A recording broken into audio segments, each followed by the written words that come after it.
Hello दोस्तों, welcome to BW। दोस्तों, Bihar board class 9, 10 और क्लास 11, 12 का अर्धवार्षिक एग्जाम स्टार्ट होने वाले हैं। इसी को देखते हुए हम लोग हर एक सब्जेक्ट का टॉप 100 इंपॉर्टेंट ऑब्जेक्टिव क्वेश्चन लेकर आए हैं, जिसमें आज के इस वीडियो में हम लोग टॉप 100 साइंस के टॉप 100 इंपॉर्टेंट ऑब्जेक्टिव क्वेश्चन लेकर आए हैं, जिसमें आपका फिजिक्स, केमिस्ट्री और बायो तीनों के क्वेश्चन रहने वाले हैं। अगर आप इस वीडियो को अच्छे से देख के जाते हैं तो साइंस के एक भी क्वेश्चन आपका नहीं छूटेगा और आपका जो पेपर है वो बहुत अच्छा जाएगा। इससे आपको कॉन्फिडेंस आएगा कि आपका जो बोर्ड एग्ज़ाम है उसमें आप अच्छा कर सकते हैं। तो चलिए हम लोग देखते हैं कि आज का पहला क्वेश्चन क्या है। तो वीडियो में आगे बढ़ने से पहले मैं आप सभी लोगों से दरख्वास्त करूंगा कि वीडियो को लाइक और चैनल को सब्सक्राइब जरूर से कीजिए और इस वीडियो को जो भी आपके व्हाट्सएप ग्रुप्स हैं उसमें शेयर ज़रूर करें। तो चलिए हम लोग देखते हैं हमारा पहला क्वेश्चन क्या है। तो पहला क्वेश्चन आप देखिए कि ध्वनि तरंग किस प्रकार की तरंग है। काफ़ी इंपॉर्टेंट क्वेश्चन है। पहला ऑप्शन है आपका अनुप्रस्थ तरंग यानी कि ट्रांसवर्स तरंग, दूसरा अनुदैर्घ्य यानी कि लॉन्गिट्यूडनल, तीसरा है आपका इलेक्ट्रोमैग्नेटिक यानी कि विद्युत चुंबकीय, और अगला है आपका अस्थायी यानी स्टेशनरी। तो इसका सही जवाब क्या हो जाएगा? तो इसका सही जवाब हो जाएगा कि आपका लॉन्गिट्यूडनल यानी कि अनुदैर्घ्य तरंग है। अगला सवाल है 1 किलोवाट किसका मात्रक है। ये 1 किलोवाट नहीं होगा, किलोवाट होगा। तो इसका जवाब क्या हो जाएगा? शक्ति यानी कि पावर, ऊर्जा यानी कि एनर्जी, बल यानी कि फोर्स और आवेश यानी कि चार्ज। तो इसका सही जवाब क्या हो जाएगा? तो इसका सही जवाब हो जाएगा आपका जो किलोवाट है वो आपका ऊर्जा का मात्रक है। अगला सवाल है विद्युत धारा का SI मात्रक क्या है। इनकी what is the SI unit of electric current. तो इसका सही जवाब क्या हो जाएगा? पहला ऑप्शन है आपका वोल्ट, दूसरा ऑप्शन है ओम, तीसरा ऑप्शन है एम्पियर और चौथा ऑप्शन है आपका वाट। तो इसका सही जवाब क्या हो जाएगा? तो इसका सही जवाब हो जाएगा कि विद्युत धारा का SI मात्रक होता है एम्पियर, जिसको हम लोग A से दर्शाते हैं। अगला सवाल है ग्रीन हाउस गैस का प्रमुख घटक कौन सा है, यानी कि main component of green house gas. Green house gas का मेन कंपोनेंट क्या है? तो पहला ऑप्शन है आपका ऑक्सीजन, दूसरा ऑप्शन है आपका कार्बन डाइऑक्साइड और तीसरा ऑप्शन है नाइट्रोजन और चौथा ऑप्शन है आपका हाइड्रोजन। तो ये क्वेश्चन काफ़ी इंपॉर्टेंट है और ये क्वेश्चन आपके हर एक एग्ज़ाम में आएगा। तो इस क्वेश्चन को आप समझिए कि ये क्वेश्चन कहना क्या चाह रहा है कि जो ग्रीन हाउस गैस अक्सर सुनते हैं कि ग्रीन हाउस गैस का जो इफ़ेक्ट है वो बढ़ रहा है। तो इसका क्या कारण है? और एक चीज़ हम लोग और सुनते हैं कि जो हमारा इन्वायरमेंट है उसमें कार्बन डाइऑक्साइड की मात्रा बढ़ रही है और कार्बन डाइऑक्साइड की मात्रा बढ़ने की वजह से ही ग्रीन हाउस गैस का जो इफ़ेक्ट है वो बढ़ता है। तो इसका सही जवाब हो जाएगा ऑप्शन नंबर B यानी कि कार्बन डाइऑक्साइड। अगला सवाल है आपका कि अम्ल प्लस क्षार रिएक्शन करके क्या बनाता है, यानी कि एसिड और बेस रिएक्शन करके क्या बनाता है? लवण प्लस जल या फिर ऑक्साइड या फिर धातु या फिर गैस। तो इसका सही जवाब हो जाएगा ऑप्शन नंबर A लवण और जल या फिर सॉल्ट वाटर एसिड और बेस रिएक्शन करने के बाद बनाता है। अगला सवाल है और सवाल नंबर 6 है कि प्रकाश संश्लेषण में कौन सी गैस उत्सर्जित होती है। Which gas is release in photosynthesis, यानी कि जो आपका फोटोसिंथेसिस होता है उसमें कौन सा गैस निकलता है। तो पहला ऑप्शन है आपका कार्बन डाइऑक्साइड, दूसरा ऑप्शन है आपका ऑक्सीजन, तीसरा ऑप्शन है नाइट्रोजन और चौथा ऑप्शन है आपका हाइड्रोजन। तो इसका सही जवाब क्या हो जाएगा? तो इसका सही जवाब हो जाएगा आपका प्रकाश संश्लेषण में ऑक्सीजन निकलती है। तो इसीलिए हम लोग का क्या लक्ष्य होता है कि ज़्यादा से ज़्यादा पेड़ लगाया जाए ताकि कार्बन डाइऑक्साइड की मात्रा कम हो और ऑक्सीजन की जो मात्रा है वो बढ़े। क्योंकि प्रकाश संश्लेषण में क्या होता है कि जो पेड़ पौधे होते हैं वो कार्बन डाइऑक्साइड को एब्जॉर्ब करते हैं और ऑक्सीजन को रिलीज़ करते हैं, यानी कि कार्बन डाइऑक्साइड को वो लेते हैं और ऑक्सीजन छोड़ते हैं। इसीलिए हम लोगों का लक्ष्य क्या होता है कि जो हमारा ग्रीन हाउस इफ़ेक्ट बढ़ रहा है या फिर तापमान जो हमारे धरती में बढ़ रही है उसका मुख्य कारण क्या है कि कार्बन डाइऑक्साइड की मात्रा बढ़ रही है और उसी को घटाने के लिए हम लोगों को क्या करना चाहिए? पेड़ पौधे लगाने चाहिए ताकि कार्बन डाइऑक्साइड की मात्रा कम हो और ऑक्सीजन की मात्रा ज़्यादा हो। तो आई होप कि आप लोगों को ये क्वेश्चन समझ में आ गया होगा और ये क्वेश्चन काफ़ी ज़्यादा इम्पोर्टेंट है और ये क्वेश्चन आपका हर एक एग्ज़ाम में, बोर्ड एग्ज़ाम में आपका अभी देखिएगा, आपका अर्धवार्षिक एग्ज़ाम में ये क्वेश्चन आपका ज़रूर आएगा। तो अगला क्वेश्चन है, तो अगला क्वेश्चन करने से पहले मैं आप सभी लोगों से दरख्वास्त करूंगा कि अगर अभी तक आप लोगों ने वीडियो को लाइक नहीं किया है तो वीडियो को लाइक और चैनल को सब्सक्राइब जरूर से कीजिए ताकि इसी तरह के इम्पोर्टेंट। तो अगला क्वेश्चन है तांबे के बर्तन पर हरा परत किसके कारण जम जाता है। आपने देखा होगा कि जो तांबे का बर्तन होता है उसमें एक छोटी सी लेयर बन जाती है वो हरे कलर की, वो किस वजह से होती है।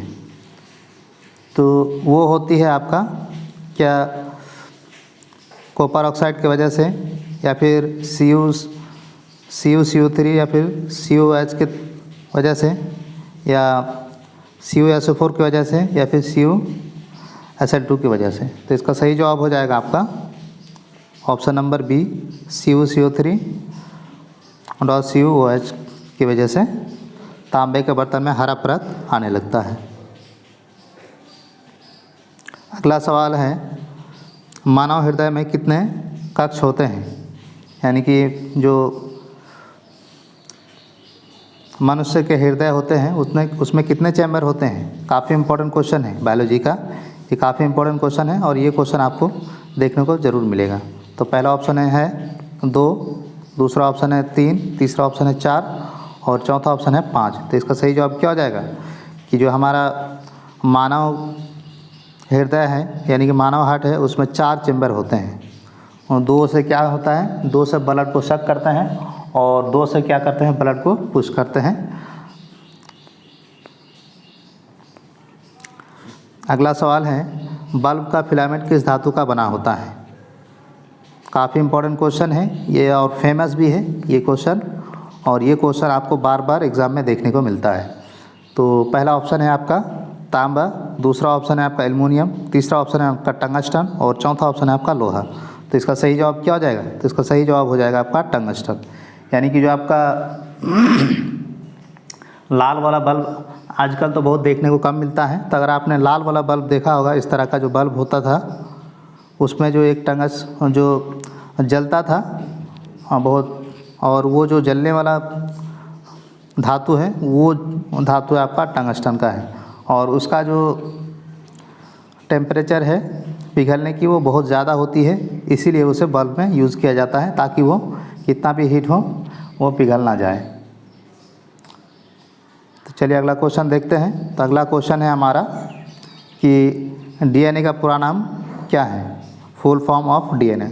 तो DNA का फुल फॉर्म क्या हो जाएगा, तो DNA का full form option number A होगा deoxyribose nucleic acid, option number B है डाईऑक्सो राइबो न्यूक्लिक एसिड, या ऑप्शन नंबर सी है डाईऑक्सी राइबो नाइट्रिक एसिड, या फिर option number D deoxy ribo genetic acid.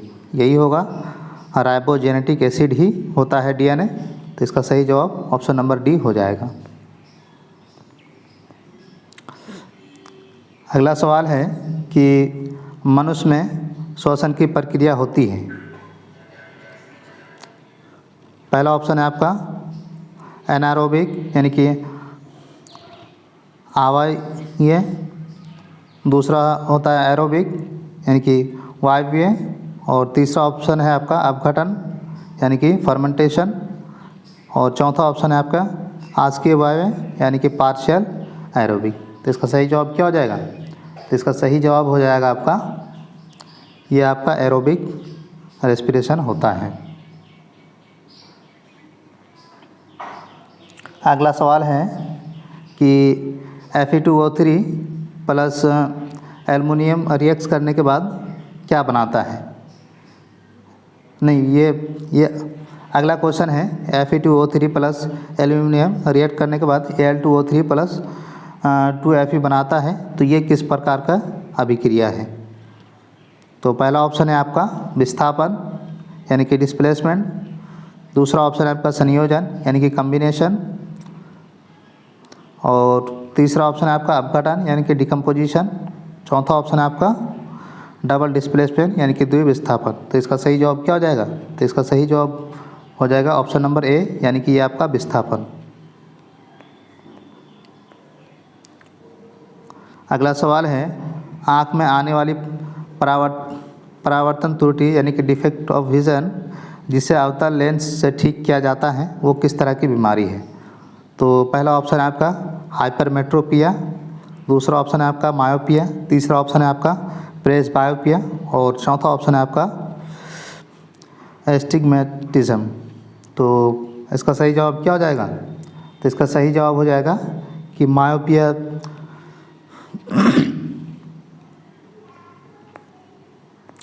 अगला सवाल है, HCl अम्ल जल में मिलने पर क्या उत्पन्न होता है?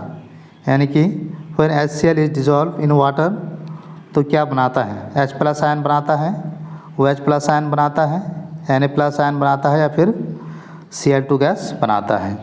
तो इसका सही जवाब क्या हो जाएगा? तो इसका सही जवाब हो जाएगा कि H+ आयन बनाता है। कोई भी अम्ल क्या बनाएगा? H+ आयन बनाएगा और कोई भी क्षार वो H+ आयन बनाएगा, ये हमेशा आप याद रखिएगा। तो HCl एक अम्ल है तो H+ आयन बनेगा। यहीं अगर कोई क्षार होता तो वो OH+ आयन बनाता।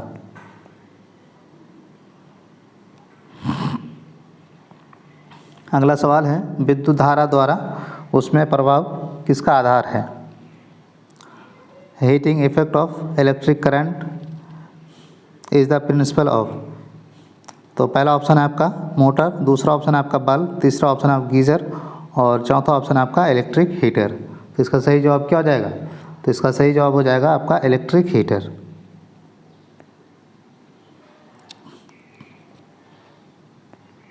अगला सवाल है कि माइटोकॉन्ड्रिया को क्या कहा जाता है? पहला ऑप्शन है आपका कोशिका की झिल्ली, मेम्ब्रेन ऑफ सेल, दूसरा ऑप्शन है कोशिका का नियंत्रण कक्ष, कंट्रोल सेंटर ऑफ सेल, तीसरा ऑप्शन है आपका कोशिका का पावर हाउस ऑफ सेल और चौथा ऑप्शन है आपका कोशिका का रक्त यानी कि ब्लड ऑफ सेल। तो इसका सही जवाब क्या हो जाएगा? तो इसका सही जवाब हो जाएगा आपका पावर हाउस कहा जाता है। जो माइटोकॉन्ड्रिया है उसे पावर हाउस ऑफ सेल यानी कि कोशिका का पावर हाउस कहा जाता है।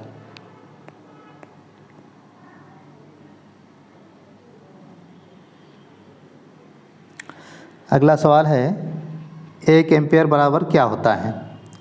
1 कूलम पर सेकेंड, 1 जूल पर सेकेंड, 1 वोल्ट पर सेकेंड या फिर 1 न्यूटन पर सेकेंड। तो इसका सही जवाब क्या हो जाएगा? तो इसका सही जवाब हो जाएगा आपका 1 कूलम पर सेकेंड होता है 1 एम्पियर के बराबर।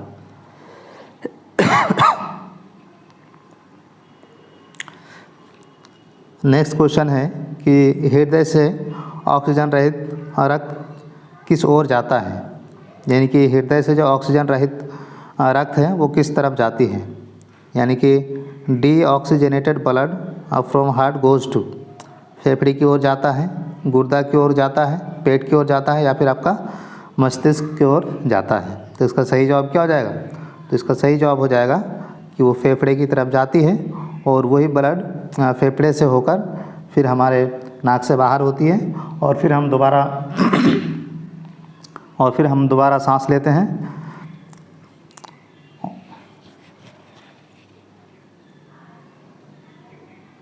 अगला सवाल है कि CH4 यानी कि मीथेन प्लस ऑक्सीजन रिएक्ट करने के बाद बनाता है कार्बन डाइऑक्साइड प्लस जल, यह किस प्रकार का रिएक्शन है? तो पहला ऑप्शन है आपका कंबशन यानी कि दहन अभिक्रिया, दूसरा ऑप्शन है अपघटन यानी कि डिकम्पोजिशन, तीसरा ऑप्शन है आपका संयोग यानी कि कम्बिनेशन और चौथा ऑप्शन है आपका विस्थापन यानी कि डिस्प्लेसमेंट।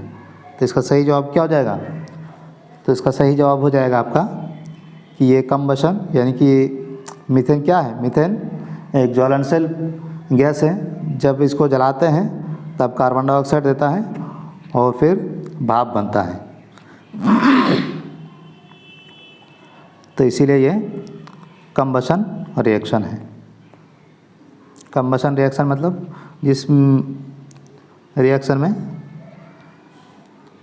अगला सवाल है कि प्रिज्म से प्रकाश का विचलन किस कारण होता है। Dispersion of light through the prism occur due to, यानी कि जो प्रिज्म होता है उसमें से लाइट डिवाइड हो जाती है, यानी कि आपका विचलन हो जाता है, तो वो किस कारण से होता है। तो पहला ऑप्शन है आपका परावर्तन के कारण, दूसरा ऑप्शन है आपका अपवर्तन के कारण, और तीसरा ऑप्शन है आपका डिफ्रैक्शन यानी विवर्तन के कारण, और चौथा ऑप्शन है आपका हस्तक्षेप यानी कि इंटरफेरेंस की वजह से। तो इसका सही जवाब क्या हो जाएगा? तो इसका सही जवाब हो जाएगा ऑप्शन नंबर बी, यानी कि ये आपका रिफ्रैक्शन के कारण होता है। और आपने पढ़ा होगा रिफ्रैक्टिव इंडेक्स, यानी कि जिसका रिफ्रैक्टिव इंडेक्स ज़्यादा होगा वो उतना ही ज़्यादा लाइट को विचलित करेगा या डिस्पर्सन करेगा। अगला सवाल है डीएनए प्रकृति रेप्लिकेशन किस में होती है, यानी कि डीएनए रेप्लिकेशन यानी कि डीएनए रेप्लिकेशन किस में होती है। तो पहला ऑप्शन है आपका माइटोसिस, दूसरा ऑप्शन है आपका मियोसिस, तीसरा ऑप्शन है आपका कोशिका विभाजन से पूर्व बिफोर सेल डिवीज़न, और चौथा ऑप्शन है आपका केवल युग्मनज यानी कि ओनली जाइगोट। तो इसका सही जवाब क्या हो जाएगा? तो इसका सही जवाब हो जाएगा आपका कोशिका विभाजन। कोशिका विभाजन में डीएनए रेप्लिकेट होता है। अगला सवाल है विद्युत परिपथ में धारा मापने हेतु कौन सा यंत्र प्रयोग होता है। Which device is use to measure electric current, यानी कि इलेक्ट्रिक करंट को नापने के लिए कौन सी जो डिवाइस है, कौन सी यंत्र है उसका इस्तेमाल होता है। तो पहला ऑप्शन है आपका वोल्ट मीटर, दूसरा ऑप्शन है आपका एमीटर, तीसरा ऑप्शन है आपका गैल्वेनोमीटर, और चौथा ऑप्शन है आपका ओम मीटर। तो इसका सही जवाब क्या हो जाएगा? हम लोग इलेक्ट्रिक करंट को एमीटर से नापते हैं, और अगर वोल्ट को मापना होता है यानी कि तो उसे हम लोग किससे वोल्ट मीटर से नापते हैं। तो इसका सही जवाब हो जाएगा ऑप्शन नंबर बी, यानी कि एमीटर से हम लोग इलेक्ट्रिक करंट को मापते हैं। अगला सवाल है मानव पाचन की शुरुआत कहाँ से होती है। काफ़ी इंपॉर्टेंट क्वेश्चन है कि जो digestion in human being from कि आमाशय से यानी कि पेट से होता है या मुंह से होता है, यानी कि कहाँ से शुरू हो जाती है। हम लोग जो खाना खाते हैं तो वो पचना कहाँ से स्टार्ट हो जाता है? मुंह से ही पचना स्टार्ट हो जाता है, या फिर आपका आमाशय से, छोटी आंत से, या फिर आपका बड़ी आंत से। तो इसका सही जवाब हो जाएगा कि वो मुंह से ही जो पचना वो शुरू हो जाता है। अगला सवाल है NaOH का सामान्य नाम क्या है। काफ़ी इंपॉर्टेंट क्वेश्चन है और वेरी वेरी इंपॉर्टेंट क्वेश्चन है।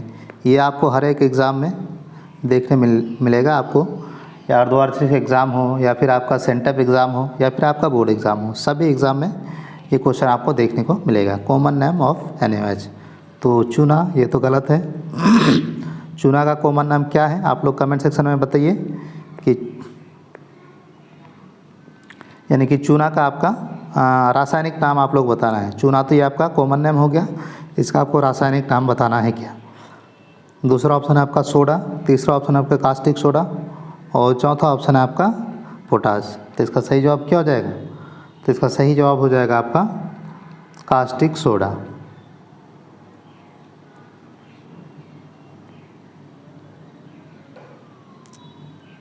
अगला सवाल है मानवीय नेत्र का लेंस किस प्रकार का होता है।